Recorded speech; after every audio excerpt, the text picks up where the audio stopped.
Hello, everyone. My drinker's over in the back. You're going to come sit down. Get your food and get your drinks and come sit down. Hi, everyone. My name's Cameron Clore-Zavaleta.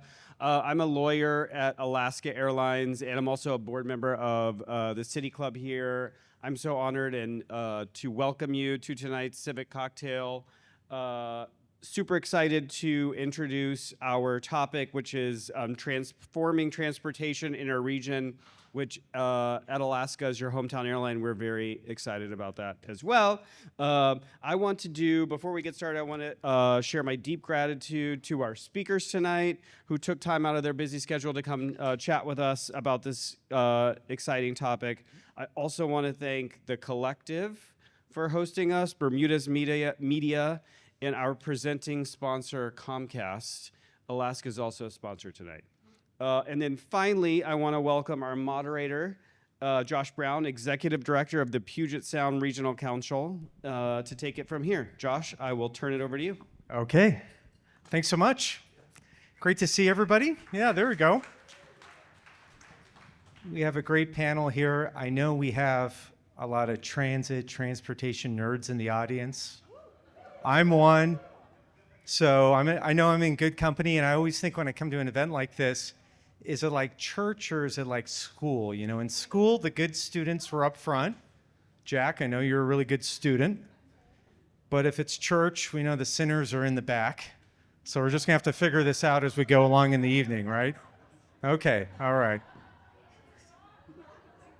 So as we get going here, I want to introduce these two amazing, brilliant women to my left who are on our panel. Nadia Anderson is with Sound Transit, and Michelle Allison with King County Metro.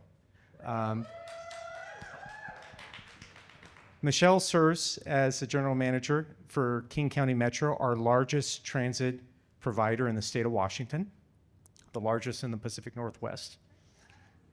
And Michelle and I have known each other for a long time. It's been amazing to see her career and her advancement and taking on new challenges and roles. She's a dynamite person. And Nadia is a little newer to our region, but part of the work that Sound Transit is doing to up its game, particularly focus on the customer experience. So I thought as we get started here, it'd be great to learn a little bit more about the two of you. You know, I know the roles that you're in. It's all about public service. It's about a commitment to doing great things for a community. I'd love to learn a little bit how you got here. So, Michelle, maybe you can kick us off. Absolutely. Thank you. Okay, work. Now it's working. All right, so Michelle Allison, King County Metro. Delighted to be here, and thank you, Josh, for that kind of introduction. I come here in a really circuitous route. I was born in a really tiny place, and I'm not going to give you the whole story, I promise. The dark, stormy night of December in Homer, Alaska, which has about, when I was born and growing up there, it had about 4,000 people year-round and 8,000 to 10,000 people annually because of the seasonal nature of the tourism in that city. And it's tiny. I had a graduating class of 10, right? It's really small, and it's really pretty. I recommend everyone go there. Don't do a cruise. Drive from Anchorage to Homer, and it'll be worth it, I promise. But the thing that I can equate as a through line is the community. Because when I was growing up in Homer, a very clear part of the storytelling was, how do you get places? Alaska's gigantic. We would go on basketball. I'm 5 feet tall, and I was on a basketball team. That's so small. The school is. And you would drive for 14 hours in the same state. And you don't do that by yourself. You do that with community. And so by nature, transit, in its informal tone, was how I was raised. Who's going to Anchorage to go to Costco? I got a trailer. Put your stuff, grab your order, pay me $10 for gas. We'll do this thing. I have 7 children that need to get somewhere. How do we get them there? Who's going to do this? It was a lot about mobility in a really informal way that I never fully appreciated. And then there was this one pocket in my life where we lived in Curitiba, Brazil. from 8 to 12. And for those, my fellow transit nerds in the audience, recognize that Curitiba is where bus rapid transit was born. I did not know that. And they're green. When I lived there, at least they were wrapped in green, and they were beautiful, and they were all about the environment, and they were really leaning into this mobility. And so I had this 4-year period where I lived in this country that had transit and that had mobility. And my parents trusted it enough that I didn't know the language, I didn't know the culture, I didn't know the rules. But my parents knew that that was a thing that was important. And so my sister and I took it all the time to ballet class, to parties, to school, to friends' houses. And that became this really informative part of like, what is this thing that is doing all of the formal components of what we informally put together as a community in Homer? And that was a really impactful part when we moved back to Alaska. When I was 12, I saw this missing link, right, of that mobility and that option. And I saw how the community filled it. And so when I found my way to the county as an intern at the county council, and I saw policy making and I saw transportation, and I thought, aha, this is going to be the moment where I figure out how to make the world the perfect place. That's what interns do, is you think about perfection, and you're really wide-eyed about it. And I had the incredible opportunity to work on land use and transportation, and I got hooked. Boy, did I get hooked. And I saw that the most impactful way was to be closer to the work. Policy is really important, and it's really important that we have good policymakers making good policy. And it's also important that you have people who can operationalize that to get to the vision of that policy. So I tried to find my way closer to the work. And I found that through Metro, and I had this incredible opportunity to join Metro 7 years ago as their chief of staff. And through all of the different things, Dow Constantine, I see you, asked me at one point, hey, you're up. Go be the general manager. And I can't even describe the experience of being that kid in Homer, Alaska, who's literally scraping ice off of the window as we drive to Fairbanks, recognizing the importance of mobility, to being the head of an organization that has 6,000 people that provides service to over 300,000 people a day. And what we need to not take for granted is that those trips aren't just 300,000 people a day.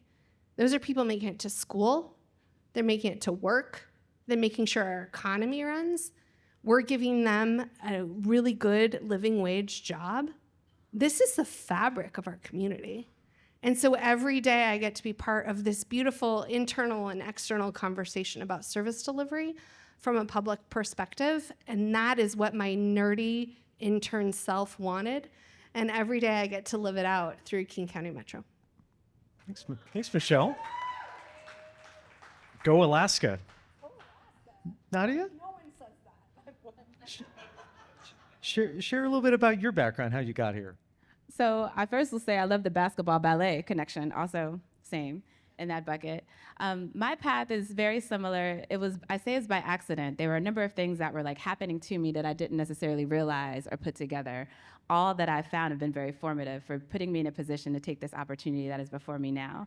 I'm Sound Transit's Chief Strategy Officer. It is a new role that's created. And it started out as going to school. I grew up outside of Washington, D.C. and Alexandria, Virginia. Now, it is very metropolitan. We had a bus line, the Fairfax Connector, that would take us to the metro that's run by the Washington Metropolitan Area Transportation Authority, so WMATA. And what I didn't realize at the time was that my world was limited to where I could get to on the bus by myself with my parents' permission, but also being able to explore the nation's capital by riding the subway alone. And so I got to go to the Smithsonian. I got to go to the mall. I got to run around Capitol Hill and see members of Congress who I recognized from TV. And so all these things are sort of in the back of my mind as I went to school. I went to school in the mountains of Virginia. I didn't have a car, so also relied on public transportation to get around Charlottesville. I learned that, going from my campus into the community in the neighborhood, I could take the bus, I could take the trolley. So I've always relied on it as a way of exploring, but also a way of learning my new environments. So long story short, I enjoyed school. I stayed in school a really long time, and I was always focused on impact. I wanted to understand how things that were coming from on high, from policymakers, were impacting my community, but also how those decisions were made. And I remember being in one of my graduate classes, and we were talking about the economics of poverty and mobility and decisions and mode choice. And the theories that they were hypothesizing, I disagreed with all of them. I was like, what are you talking about? That is not how my community makes decisions. That is not how we make the trade-offs from when we get a bus or a car or how we decide to like move around. And my professor said, do you know how you change that? You go and get this other degree so you can now run the research that leads to these studies and these theories. So that's what I did. And lo and behold, I moved back to Washington, D.C. I thought I was going to work for the Urban Institute or the Brookings Institute and run like this major research institution. And I tell people Sally Mae was aggressively at my door asking for the money back because I stayed in school a really long time. And so I started, doing a little bit of temp work, and that's how I entered into the transportation space properly. I was hired as a research assistant. We were working on the corporate average fuel economy greenhouse gas rulemaking back in the day. And I was learning very quickly that what Schoolhouse Rock said does not actually yield policy. So I was listening to the advocates, I was working with our lobbyists, and I was like, oh, okay, so this is how you effectuate change. And that's what got me hooked to policy. So very similar, I recognized that that was the lever for being able to touch people, to impact people, and that more folks who had worldviews and different perspectives needed to engage in that conversation if we were to see different impacts, especially when it comes to underrepresented or marginalized communities. And so from that, I was hooked.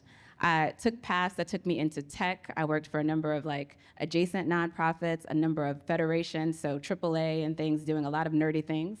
Research, road and traffic safety, research on energy, research on mobility, talking to lots of people, and I've always asked a ton of questions.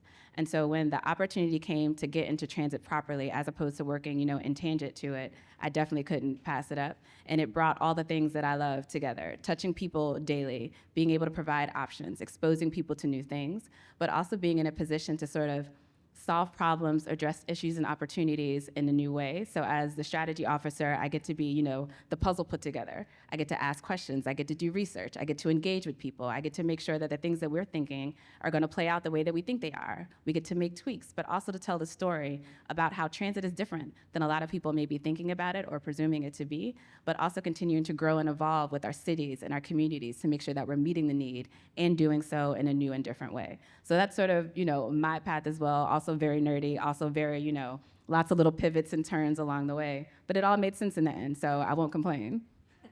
Excellent.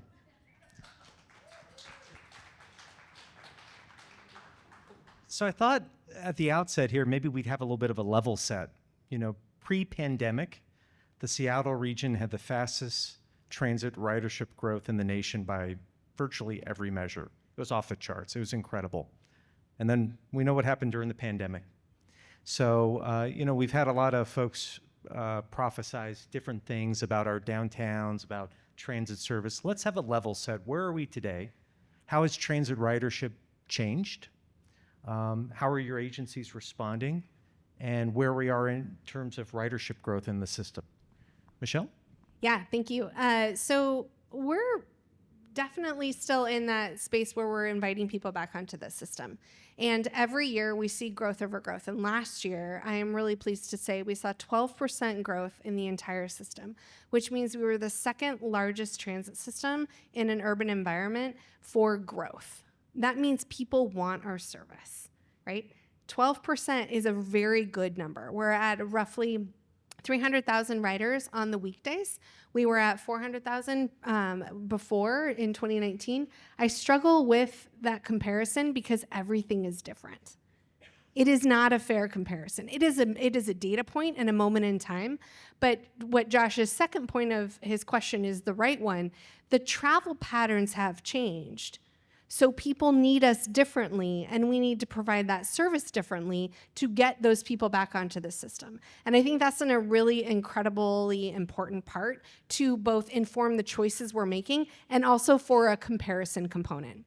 So 300,000 riders a day is a really good number, and we're going to see it increase over and over and over again as we move through the next couple of years, because what we have also seen is when you continue to provide safe, clean, and reliable service, and when you start to invest your service hours where people need it, they will use your system. Because that reliability and that accessibility is what people need. Couple of points, because people armed me well, and I promise I won't always look at paper.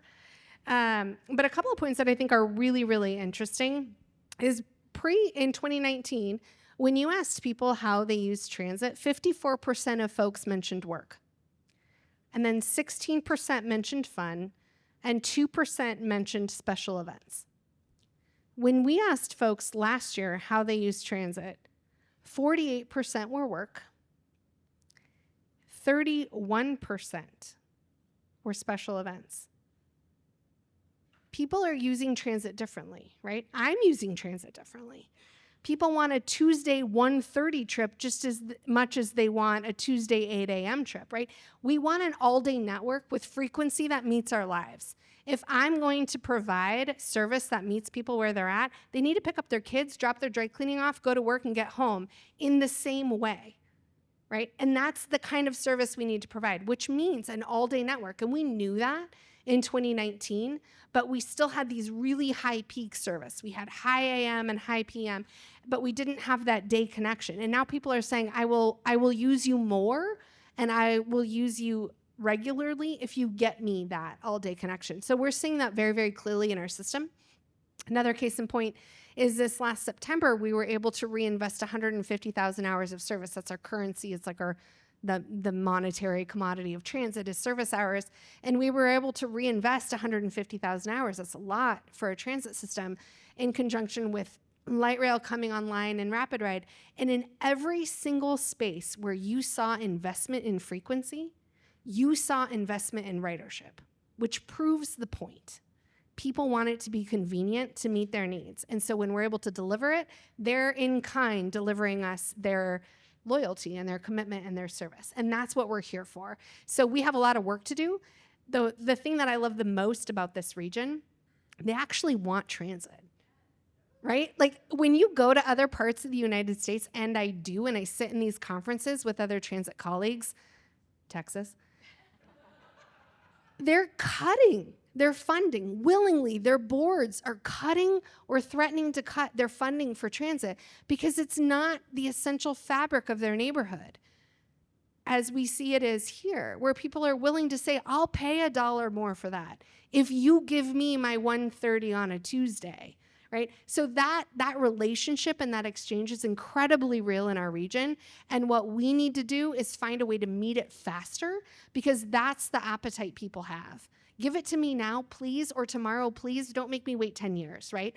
And so that's where we're seeing our recovery come from, is we are also recovering together as a community. It's not just how transit is recovering, because transit recovery is at the pace of the community recovering. We're also seeing a lot of other elements come back online, whether it's workforce nodes, whether it's community connections. This idea of a third place is super real, and it's really neighborhood focused. It's light rail giving us a ton of infrastructure to go give our riders to connect that spine. All of these things matter when you're talking about what it looks like today versus what it looked like in 2019. Great. You know, I want to, yes. It deserves a hand clap. That was a good. I want to echo the sense that Michelle just said. Like, we are extremely fortunate to be in a place that wants transit and will support transit. I come from a number of places that do not think about it the same way. And I think what's really exciting is, to that point, people want more of it. Give me more options for taking it, give me more rides, et cetera. And so it's exciting times for the transit industry, but extremely exciting for the region overall. I would say, broadly speaking, from the Sound Transit point of view, we've seen ridership fully recover, considering based on the COVID levels or pre-COVID levels. And to that point, what's interesting is how it's recovered and where we're seeing like those peaks of demand and where people are looking to travel. That same point is being shown in our data, where people are now using the Link Light Rail for different times. They're not only commuting to and from work, they're using it on weekdays, they're using it on weekends, they're using it on off-peak hours, and it's definitely becoming an option to get, from point A to point B to run your errands and to explore the city. For those of you who follow our Instagram handle, you'll see like every now and again it'll pop up where somebody's taking transit to kind of explore the new coffee shops in a new neighborhood. Or they're saying, let me show you how easy it is to get from point A to point B by taking a combination of the Link Light Rail or the King County Metro system as well. So just being able to have that sort of ingrained in the fabric of how you decide on the modes, but also how you use and move around. I think the other thing which is interesting is to that point that people want more of it. The one piece of our service that hasn't come back to pre-COVID levels is the sounder. We're seeing it about like 50% of a recovery rate, but we also know that habits have changed, patterns have changed. A lot of folks are able to work hybrid. A lot of folks have maybe changed their desire to come in, during those regular peak hours and are finding different ways to get in to the city center and other areas. And what we hear is, give us more options. We would love to have, service on a weekend to be able to come into a game at T-Mobile or Lumens. We want to be able to take it and use it because we love the service overall. So it's not a reflection on, the quality of service. It's just us being able to meet the moment and meet the needs. I think the other thing that's interesting too is we talk about how times are absolutely different, and it's on us to meet the demand that's out there, but to continue to engage and to hear, what's needed so we can continue to deliver, on the promise of transit, but to continue to make our service, its quality, its reliability, its resiliency, just better and better for the people who are passengers.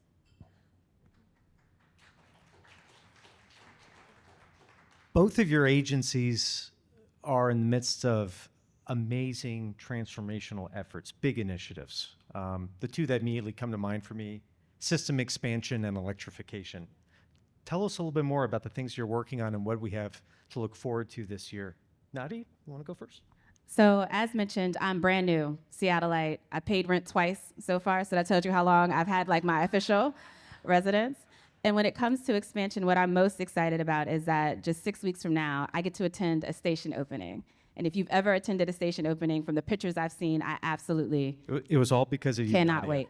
I think they timed it very perfectly. It was a part of my deal to come, and I'm excited about it. But we'll be opening 2 light rail stations in Redmond, which will double the number of stations in Redmond from 2 to 4. And so that's the thing that I am most excited about. It's a key part of how we continue to build out the system, continue to serve the region. And it also just shows, the momentum behind transit overall, but also being able to continue to engage the general public, work with all of the interest holders around to show the positive role that transit can play as we continue to build out the system. Michelle, you're up to a lot at Metro. Yeah, we have got some work to do. We still have service hours that were suspended during COVID that we need to get back into the system.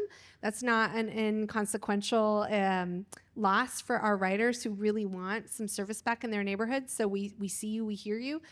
So we're doing a lot internally on workforce. We need to hire 1,000 operators.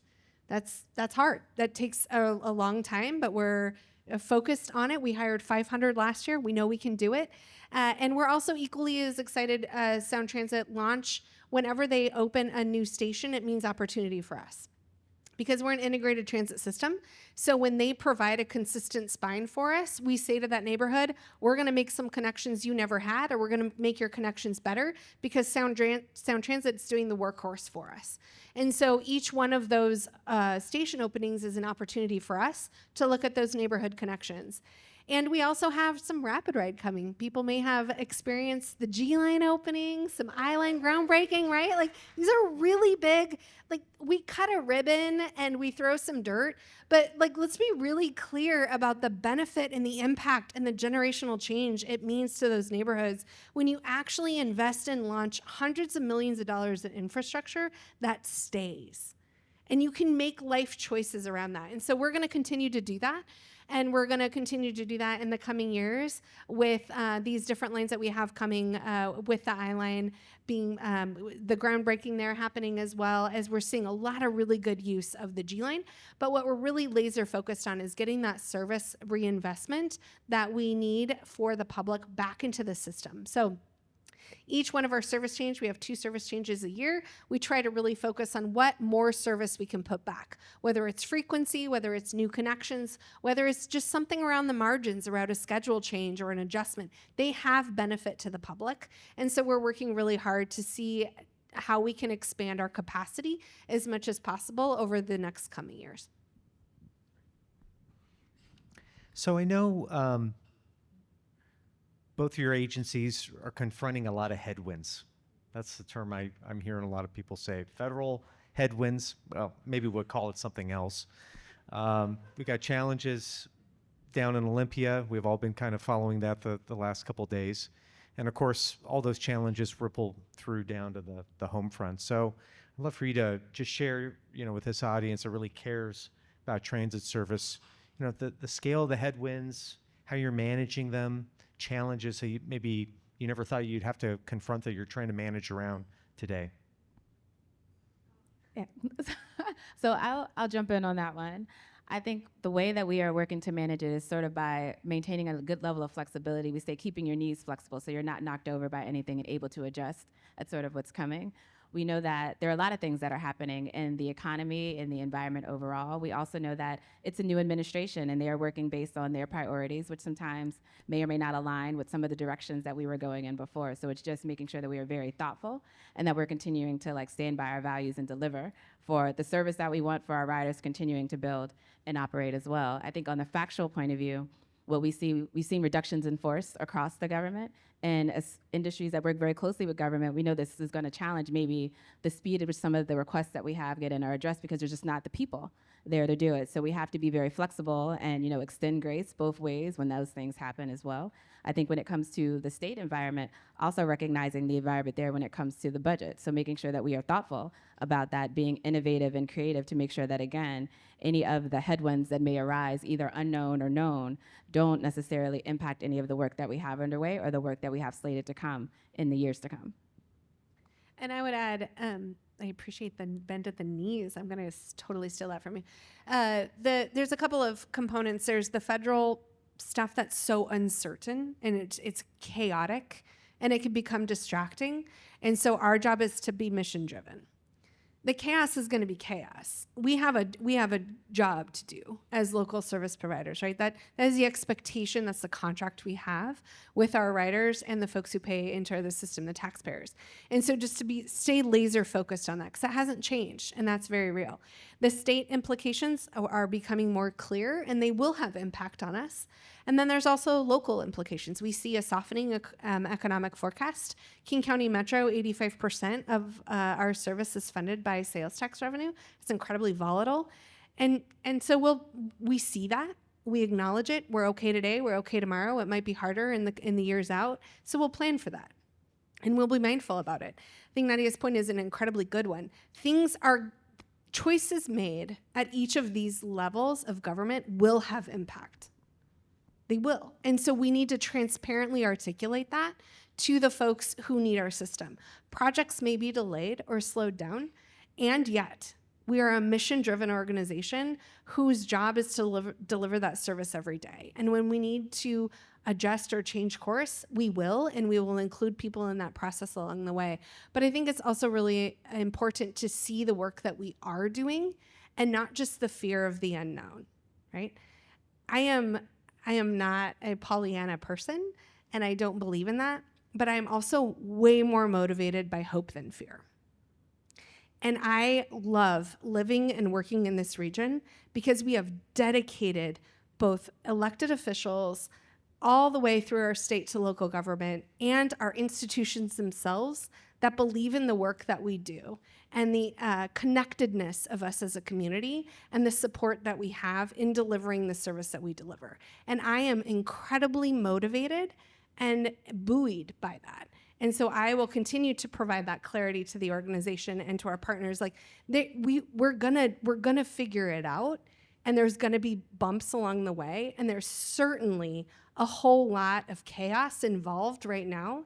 And yet, every day, tens of thousands of trips go out from both of our organizations and serve hundreds of thousands of people every day, still right now.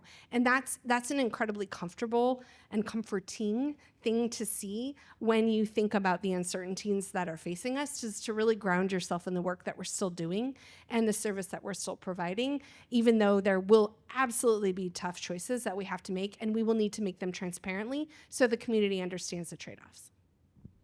And I think we're here to support you, right? That's, I think the other thing is, it's not just on your shoulders. You're there playing these key roles, but however all of us in this room, the community can support you, we're here for you because we're in this together. So keep riding transit. Yeah. Right? So do we have some soccer fans in this room? I guess I should have asked. Well, we have football fans, right? So FIFA World Cup, you notice I'm skipping the Mariner fan thing right now. I'm sure we have Mariner fans. But FIFA World Cup's come into Seattle. I'm really curious how an international event like this is getting your agencies to think about transit service maybe differently, opportunities, some things just kind of getting out of our normal just Seattle bubble. Has it inspired you? Is it triggering some different conversations? Tell us some more. I'd say it's absolutely inspiring. The projections are 750,000 people coming to Seattle for the games. It's also interesting because a lot of those folks are transit riders and have gauged a transit in their homes of origin and where they've come from. So for us, it's an opportunity to show the world the critical role that transit plays, but also to look at some of the things and best practices that are happening abroad and see, can we try that here? What does that look like if we do that here? If we engage in a way that may be a little bit more similar to some of our our friends up north, south, west, east, et cetera, in order to be able to engage the population. I think the other thing is being able to engage our region in a different way around transit as well. And so it's gonna be, a good tailwind as opposed to a headwind for transit, and definitely an opportunity for us to be creative, work with some different partners, work with some new voices, bring those folks to the table, and also figure out how to execute for all the people that are gonna be relying on both of our services to be able to get into and around the areas for the games, for the celebrations, for the other tangential events, and to do so in a manner that keeps them safe, that's reliable, and is it a manner that's efficient? They know when things are coming, they know when things are gonna happen, and we're communicating and engaging with them appropriately and sometimes differently. It's an incredible opportunity for us to showcase just the importance of a well-functioning transit system, because we're all connected. Sound Transit, Metro, all of us, our partners to the north and to the south, is going to require all of us to be really connected. And I think we're going to rise to the challenge, and we're going to do a really good job. And we're also going to highlight the spaces of our systems that need additional support. We need a lot more technology, a lot faster. We need a lot more community communication or customer communication. Right? There's these things that we know that we're going to have to find a way to turn on faster. The other part that I want to just call out that I think we're all planning toward, yes, there are 750,000 new people coming that are going to use our system for an extended period of time, and we want to still serve the people who are on our system. So how do we hold both of those things in a planning exercise is very real, and I'm super grateful for the really smart folks who are working in a very coordinated way with FIFA and the local jurisdictions who are thinking about that. And it's simple tools, right? It's wayfinding, it's how you pay, it's where you queue, it's where you don't let single occupancy vehicles and you promote a different form of transportation. It's all of those elements combined. So it's definitely going to be a community event. And I think it'll really showcase that mobility can do a lot for a region, for both the newcomers and the people who use it every day. I know both of you are so focused on how to improve your agencies. And I'm sure, when you're thinking about what are all the things we want to lean into, there's probably a lot on your plate. But maybe looking out 12 to 18 months, is there one or two just items that you'd share with this group that you're really wanting to lean into? Maybe it's a problem you want to solve. Maybe it's something you want to get better at. What's something you're really going to try to lean into in the short term? Yeah. So King County Metro has about 6,000 people in the organization that serves a really diverse region. We are a county the size of Delaware. We have urban and rural. We have needs that expand through access, via alternative mobility means, right? And yet we're people serving people. And where I feel right now at Metro is this extreme call to make sure our employees are good. Do they have what they need? Are they supported as an organization? Do they feel a sense of clarity about where we're going? And that's one part of my brain that's always incredibly connected to the agency is, am I doing enough to support those people who are supporting all of you? And we can never lose sight of how hard public service is. And every day, our operators are our ambassadors for our work. And that's very real, and I will never lose sight of it. And I will always appreciate our facility workers, our vehicle maintenance workers, our operators, every single person who's the other day, someone bought me a beer. I was with my husband waiting for my daughter to get done with climbing. And they were like, "You're Michelle." And I was like, who are you? And they said, "Well, we change all the schedules at the stoplights, and we want to buy you a beer." And I said, "That's wonderful, and thank you. because twice a year you do incredibly important work for those of us who stand at that stop sign and want to make sure we know what time it is, right? Every single part of that system is a human being doing that work. And so we always need to keep that in mind. And then the other part is clean, safe, and reliable. If we ever take our eye off the ball, we will lose the riders we so desperately want to serve. So we need a system that is clean, safe, and reliable. And for the next however long I'm in this job, and the person behind me will always be laser focused on those three things, because they sound simple, but they're really complicated. And it is on us as partners, as service providers, as public agencies, to really keep in mind what those elements mean and how to provide those conditions for all of those things to work together. So it's our employees' experience, and it's a clean, safe, reliable system, and that's what I will be focused on. Yeah, great. So the disclaimer is this is going to be a little bit of a newbie answer because I'm still, very new. Exactly. So for me, it's looking at the fact that we are at a transition period. You may or may not know that we welcome a new CEO who's in the room. But also, what may or may not be known, if you compare us to many other transit agencies around the nation and around the world, we've grown and scaled at a pace that is almost unparalleled. So 15 stations in 5 years, and our staff has grown in order to match that. And so one of the things that we are working on top of mind is making sure that both sides of our house are balanced, making sure, and I come from the tech world, so I know what it's like to grow scale rapidly, and also making sure that you're putting the right protocols, processes, investing in people in place in order to sustain that growth, but making sure that you are growing in a deliberate way and doing so in the right way. So I will say 12 to 18 months, I'm looking forward to looking back on all the things that we've done to make sure that we deliver on our promise to our passengers, but also delivering on the promises that we've made to the cities and communities, while also making sure that our staff are supported in this period of change, transition, growth, where there are a number of things happening at all times, to look back on the stuff that we caught early, the stuff that we anticipated, and the stuff that we put in place to make sure that everybody is supported and that we continue to bring everybody along with us as we go along this journey. Excellent. So as we wrap up here with the break, and then we'll get back to Q&A from the audience for all of you, what's something you need help from all these fine folks in this room? These are your fans. These are people that want your agencies to thrive and succeed. So where can we be helpful? I'm going to steal what Michelle said. Continue to ride and support transit. Encourage people to pay fares, all the things that come along with that. Totally. And tell a friend, right? Bring a friend. Let's go to this thing. Come, let's take transit there. The most powerful tool we have over and over and over again in our research is your recommendation to your neighbor, your colleague, your cousin. They don't care what I say. They don't care what the agencies say. They care very much their trusted recommendation from someone they know. And over and over and over again, research shows people who use transit love transit. And they feel more and people who take transit do so because of a recommendation of someone else. So phone a friend, bring someone along, go on a coffee date, and use transit to do it. Let's give these two a warm round of applause.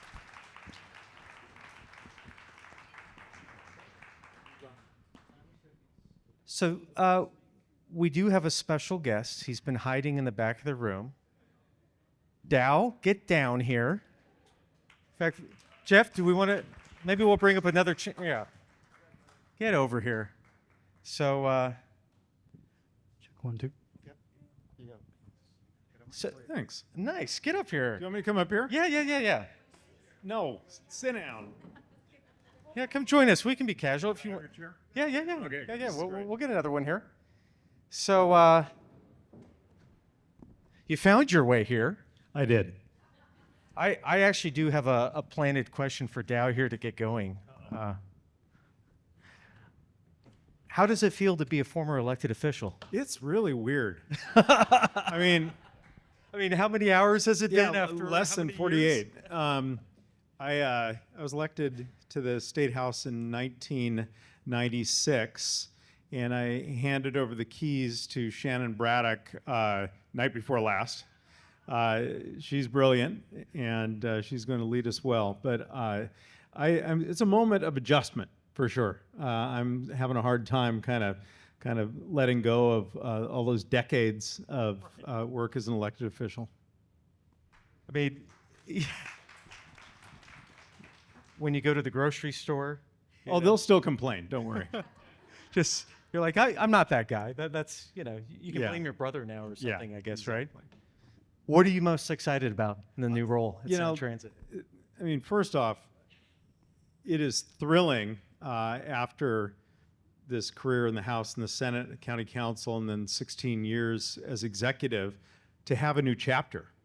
And to have a new chapter working on something about which I am passionate and on which I have worked throughout those 3 decades. The fact is, I mean, you heard right here, these 2 brilliant transit leaders, one of whom I appointed to her job as general manager. Yeah, you're welcome. Yes. We are, obviously we face challenges. Obviously there are problems. We do not operate in a vacuum. We operate in this world that has political and economic turmoil. But we have advantages that any other region of this country would envy. We have a public that overwhelmingly wants the product we're selling. 80% of people in our Sound Transit survey last year were enthusiastic about having more rail and having it now, right? So having a product that everyone wants, having demand outstrip supply is something that most businesses would love to have. It's our challenge. Our challenge is to figure out how to provide more of the product people are demanding. And I think that we have in this region the creativity, the resources, the will to ultimately overcome the impediments and to make it happen. We can only do it by uniting. I refer back to Sound Transit 3, which was, I think of that moment as kind of the greatest accomplishment of my time as executive and at Sound Transit, because we really united the region around a big vision. And it was really every sector rallying around it. We need to get the band back together. We need to get the team pulling in the same direction. In doing that, we can overcome the challenges that face us here in 2025. In doing that, we can succeed in building and operating the transit system this region needs. How can we help? Well, all the things they said. Yeah. Keep writing. Yeah, I really do think that it is about us getting back to the mentality of possibilities, that we should start to reject this kind of learned helplessness we have. Oh, inflation happened during COVID, we're stuck. Oh, things have gotten difficult with the federal administration, we can't do anything. To heck with that. We know we need this transit system. We know that we have the expertise and the resources here to succeed in building it and operating it well. My job now at Sound Transit, I'm going from running a government of 18,000 employees to an agency of 1,500. So I'm excited about getting to know every person there. It's great, but we know that we have the ability to overcome the challenges we have with rising capital costs by focusing in on both becoming more efficient and making hard choices. We know we have the ability to do that with operating costs by really focusing in on how we can reduce that bow wave. We know that we can leverage the stream of funding we have more effectively to be able to build the things and operate the things we need right now. And I think one of my main jobs in coming in as CEO of Sound Transit is to start with this brilliant team. Nadia and I got back from our leadership retreat. Yeah, I've been out of office less than 2 days, and I've already been to a 2-day leadership retreat. And starting with that group and bringing in a few other local folks who have relationships, the kind of people who are in this room, rallying the workforce at Sound Transit. These are folks who've been through a lot of change over the course of the last decade. They know that they have big challenges before them. And what they need, I think, is to understand that we have their backs. We invite their creativity. We invite them to unite with our external partners as well to take the resources we have and really succeed. We are on their side, and we want them to be successful. So this is a moment for us. It's a pivot moment for us. And you mentioned the World Cup, and then, Josh, I will be quiet. The World Cup is a great short-term opportunity for us to deliver and to show the value the transit system has for our region. We have one of my former deputy executives helping to lead the Seattle FIFA bid. We have one of my former deputy executives leading the Chamber of Commerce. We have my brilliant appointee as the head of Metro. And we have these brilliant folks who've come in from around the country now to help fill some of the important leadership positions at Sound Transit. We are really poised for an era of success here. And I don't want to minimize the challenges, but I also don't want to minimize the possibilities, because we really are in a better position than anyone around this country to succeed. Dow, we're so glad you're on board. We're so glad you took time to be here tonight. Big round of applause. So I got us off schedule. Jeff, maybe a 10-minute break? Is that what you're thinking? Yep, so a little shorter break, and then we'll go into Q&A.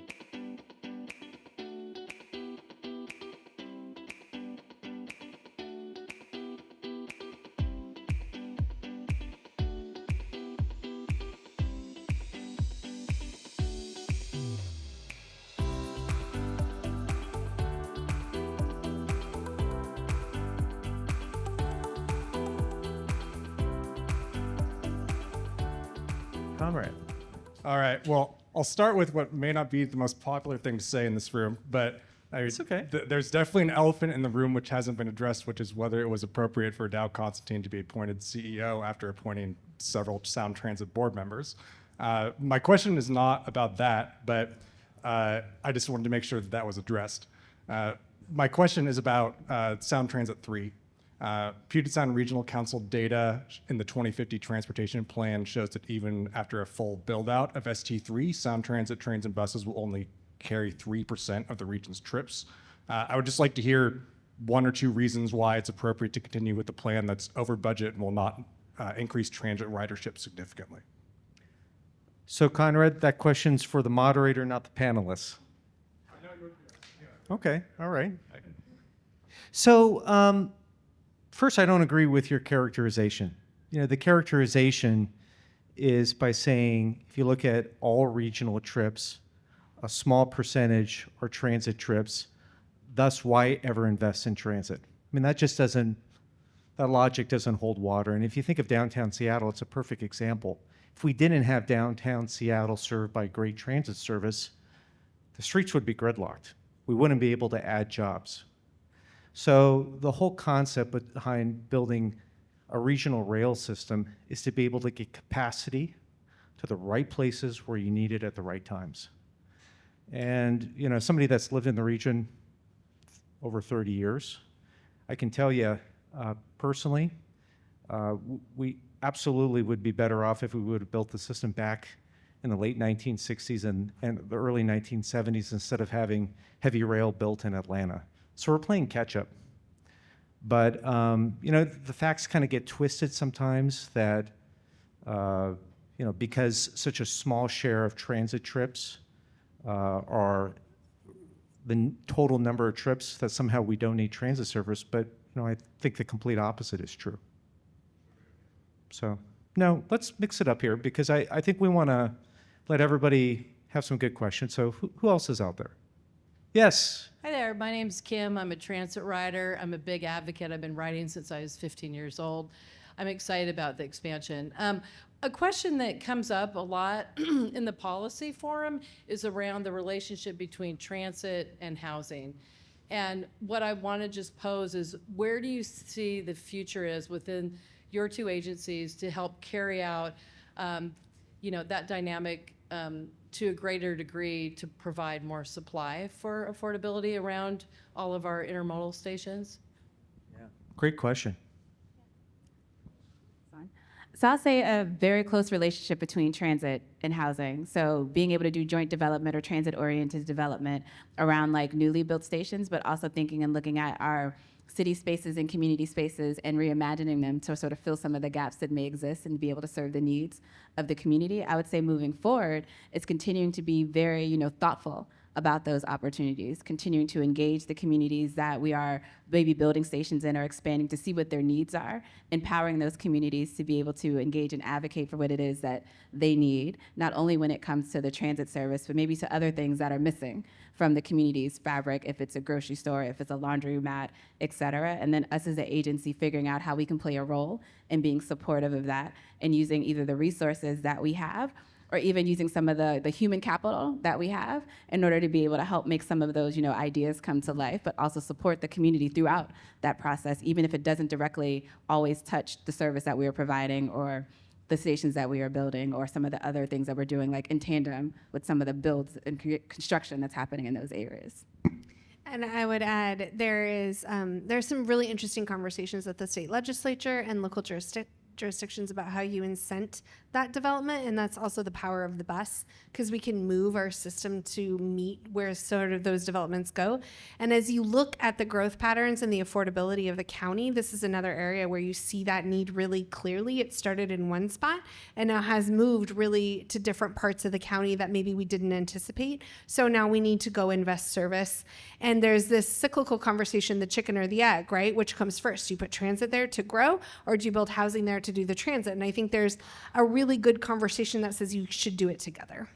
And you should plan for and build and commit to, because it takes longer to build that transit. It takes longer to plan that housing, et cetera. But there's some really good power when you do it together. And you can say this area is going to have these things. It's going to have this density. It's going to have these housing units and affordability, and it will have this transit level, instead of building that and then asking transit to come. So I think there's also the power of that planning together, but we really need our land use policies and our financial incentives of both the development community, our local jurisdictions, and other partners to make it possible, because the current scheme is still very unaffordable. If we're really clear, we're nowhere near where we need to be, and it is incredibly unaffordable. So we need all of those pieces to work together in order to make it work. And we have a really big hole that we've dug for ourselves collectively for all the reasons we have around housing and affordability and what transit can do to help support those. But it really does need to be done together in the planning phase.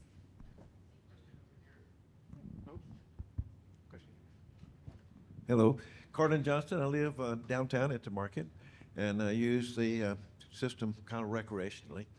But those electric scooters, those electric bikes, they drive me crazy.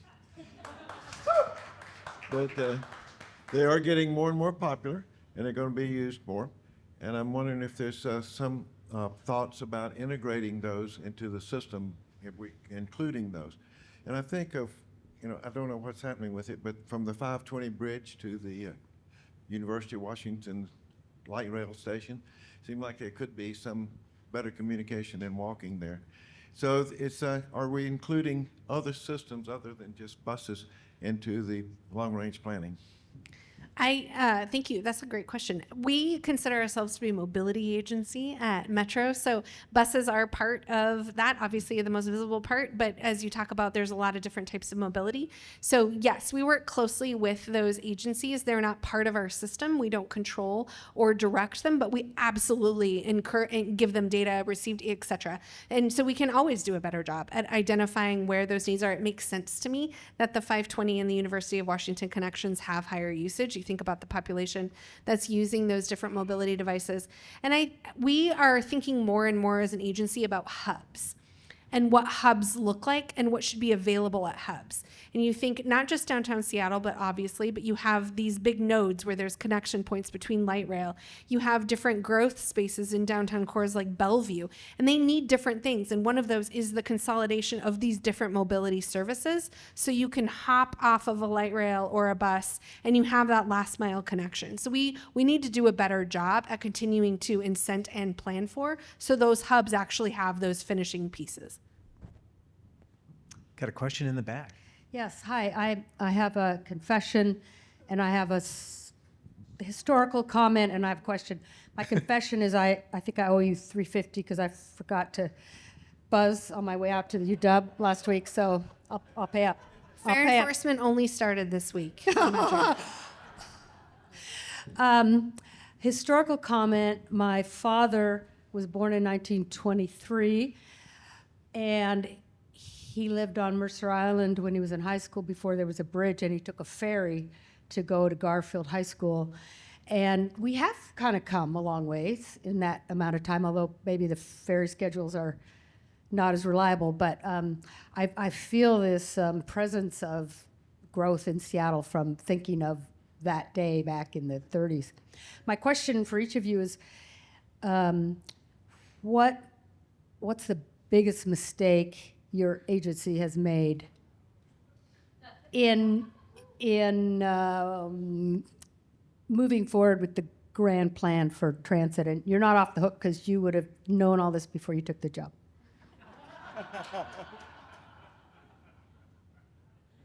I was hoping maybe you would share what you thought the...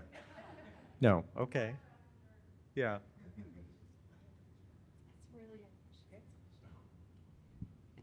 You deserve a minute of that. If you're 2 months, yeah. It's a super good question. I'm actually going to carry it with me and ask a couple other people. History is always, helpful in this. I think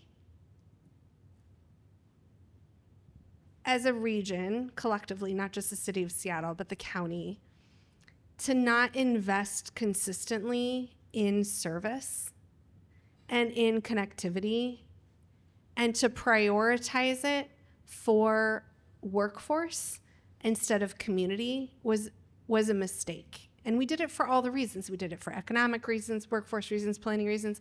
But if you look at, and this kind of goes to a thing you were mentioning, the value of a transit trip is not just that trip and the cost of that trip.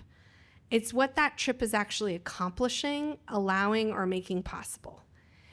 And for a lot of parts of our region, they've never had that, or they have inadequate amounts of that because we focused on getting people to work and to home. But there are so many other places we could have focused on if we had kept some consistency in support for transit. And I'm talking funding that we could have made possible that allowed people to make choices for their lives that would have added value, that transit would have helped make possible. And an example of that is COVID. When COVID hit and we saw incredible amounts of decline in ridership, especially from places that went hybrid, where we did not see a single loss of a trip was from people in South King County who are transit dependent, who are making our city work.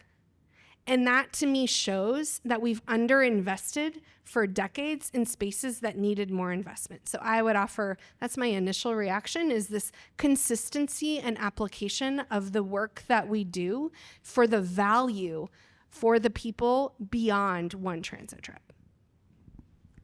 So thank you for giving me that time. That was an excellent answer. I will say that I'm going to reframe it a little bit because I'm a little too new to call anything a mistake or a misstep, but I will say one of the biggest opportunities I see is us taking the time as an agency to explain sort of where we are in our journey and actually how hard some of the things that we are endeavoring to do are in practice. There are a number of things that Sound Transit is currently engaging in that have never been done before. And it's taken the time to explain to not only the city, but to the community and to our passengers that we are doing something where there's no playbook. And so, of course, we're going to learn some lessons along the way. Of course, we're going to tap into other partners.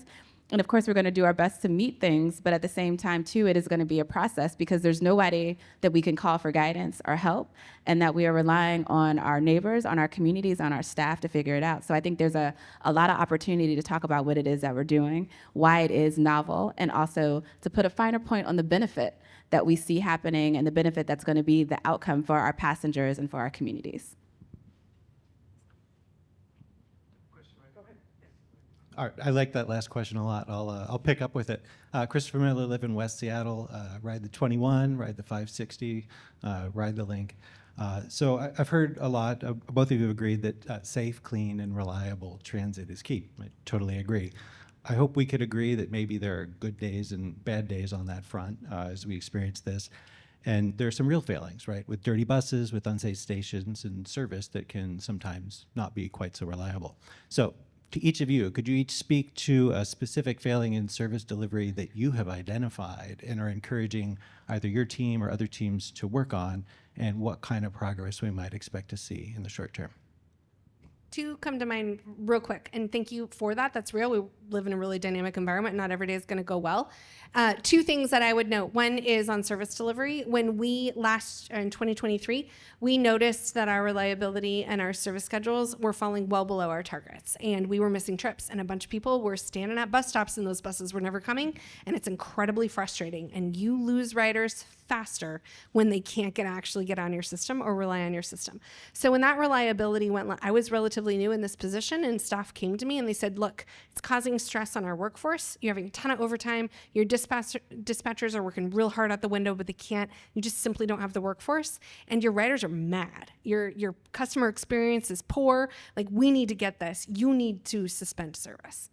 That is the last thing any person in my position wants to do, is take away service from people. And yet we were doing that already by de facto. So suspending service allowed us to sort of catch our breath, normalize, and get service back up to where it needed to be from a reliability standpoint.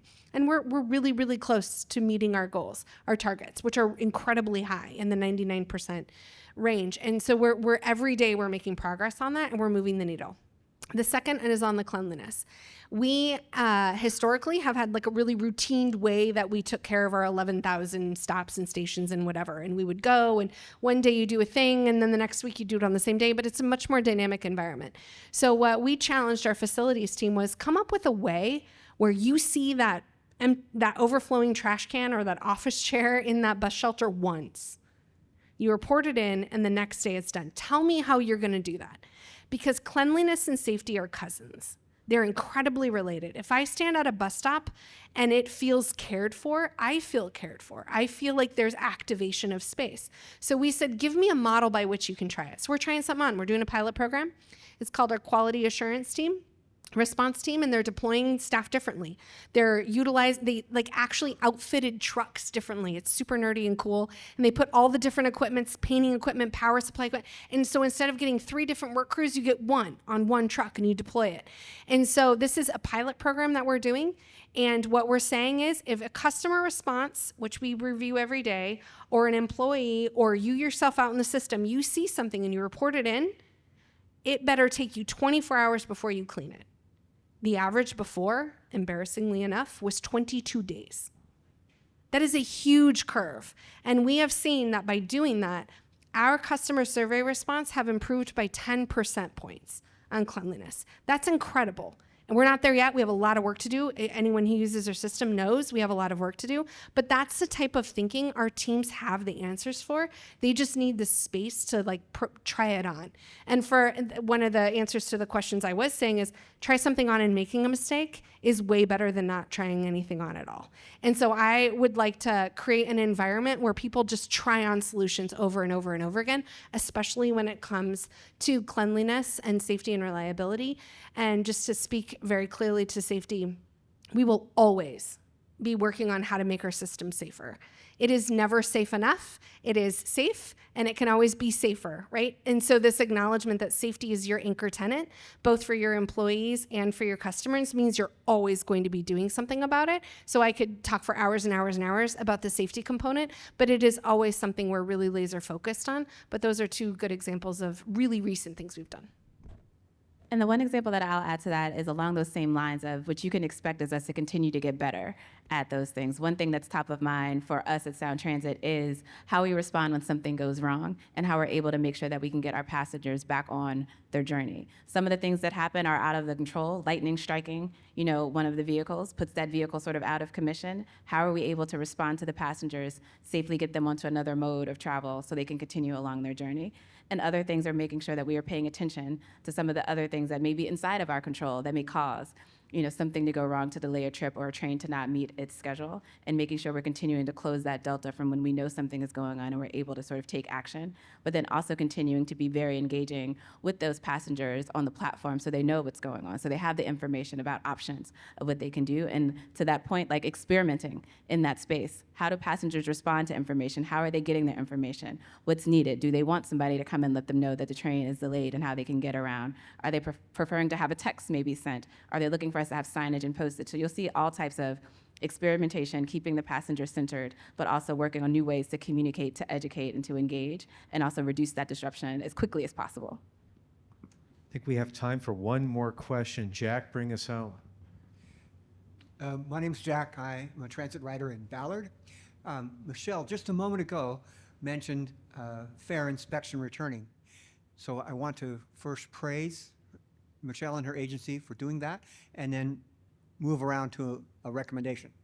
Just 2 weeks ago, staff presented to the Regional Transit Committee about this return of fare inspection, and the slideshow explained that there were going to be 30 inspectors, and the 30 inspector was a number that was used when fare inspection was last suspended. But since that time, 2 new rapid ride lines have been implemented. It's lines G and H, and the intent is to inspect the whole system. So my recommendation is to triple the number of inspectors you're going to hire and train, because fare inspection is something that can be a triple win. It's going to speed up the service, it's going to make the service more secure, it's going to make it safer for the operators. So please inspect, but please do it with more gusto. I appreciate that, Jack. Thank you. You're always such a good, have such good insight with your experience. We absolutely, this is a starting point, and then we're going to do some data analysis and see, and we're going to grow that. We're going to grow that part of our system. We just need to figure out the best way to do that.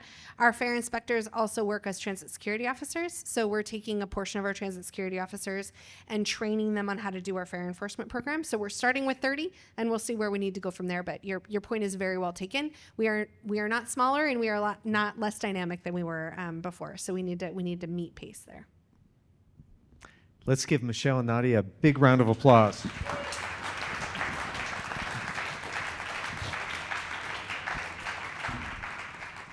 Well, thank you so much to everyone for coming out tonight and everybody on the stage who did such a fantastic job. So thank you so much.